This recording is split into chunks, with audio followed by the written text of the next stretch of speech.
ព្រួយខ្លាចមិនបានបុប្ផាលាក់ប្រាណមិនងាយបានយល់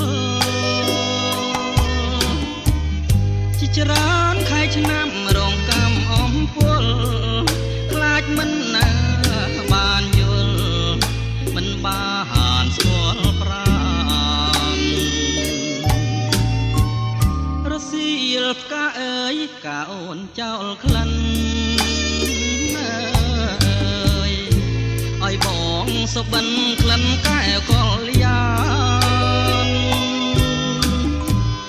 បងត្រេកអរក្រៃហួសនិស័យស្មានចង់ឈោង